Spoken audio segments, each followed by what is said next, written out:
সাম্প্রতিক সংঘাতের রেশ কাটতে না কাটতেই আবারও ভারত পাকিস্তানের মধ্যে উত্তেজনা বাড়ছে। দীর্ঘদিনের শত্রু ভারতের বিরুদ্ধে এবার পূর্ণ মাত্রার যুদ্ধের হুঁশিয়ারি দিয়েছে পাকিস্তান। কিন্তু হঠাৎ আবারও কেন দাবানলে রূপ নিল দুই দেশের সম্পর্ক? বিস্তারিত শিহাব ইসলামের ডেস্ক রিপোর্টে।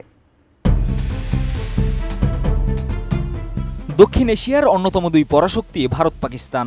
দুটি দেশের কাছেই রয়েছে পারমাণবিক অস্ত্র, কিন্তু প্রতিবেশী এই দুই দেশের সম্পর্ক ভরা কট্টর শত্রুতায়। কালের গহ্বরে দুই দেশ বারবার জড়িয়েছে সংঘাতে। তবে পেহেলগাম ইস্যুতে সাম্প্রতিক সংঘাতের পর এবার ভারতের সঙ্গে উত্তেজনার নতুন মাত্রা পেল পাকিস্তানের উচ্চ পর্যায়ের মন্তব্যে। পাকিস্তানের প্রতিরক্ষা মন্ত্রী খাজা আসিফ সতর্ক করে বলেছেন, যে কোনো সময় ভারতের সঙ্গে পূর্ণমাত্রার যুদ্ধ শুরু হতে পারে, যা পাকিস্তান উড়িয়ে দিচ্ছে না। গতকাল মঙ্গলবার পাকিস্তানের বেসামরিক সংবাদ মাধ্যম সামা টিভিকে দেওয়া এক সাক্ষাৎকারে খাজা আসিফ বলেন, আমরা ভারতকে কোনোভাবেই উপেক্ষা করছি না, কোনো পরিস্থিতিতেই তাদের বিশ্বাস করছি না।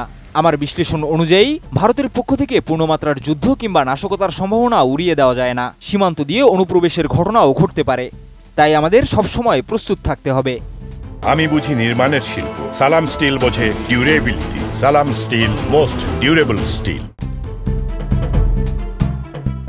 পাকিস্তানের পক্ষ থেকে এই হুঁশিয়ারি আসে সম্প্রতি ভারতের সেনাপ্রধান জেনারেল উপেন্দ্র দ্বিবেদীর মন্তব্যের পর। তিনি গত জুনে ভারতের অপারেশন সিঁদুরের প্রসঙ্গ তুলে বলেন, এটা ছিল মাত্র ৮৮ মিনিটের ট্রেলার। প্রতিবেশী রাষ্ট্রকে প্রয়োজনীয় শিক্ষা দিতে ভারত প্রস্তুত বলেও জানান তিনি।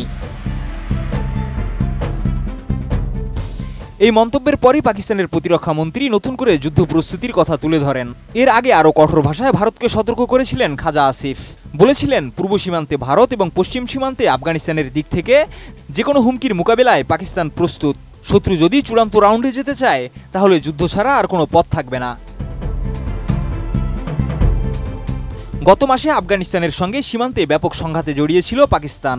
এ সময় আফগানিস্তানের ভেতরে বিমান হামলাও চালায় দেশটি। পরে কাতার এবং তুরস্কের মধ্যস্থতায় উত্তেজনা কমে আসে।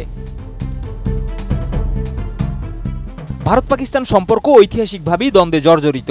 তবে সাম্প্রতিক পাল্টাপাল্টি বক্তব্যে দক্ষিণ এশিয়ার নিরাপত্তা পরিস্থিতি আবারও আলোচনার কেন্দ্রবিন্দুতে এসেছে। শিহাব ইসলাম, ATN নিউজ।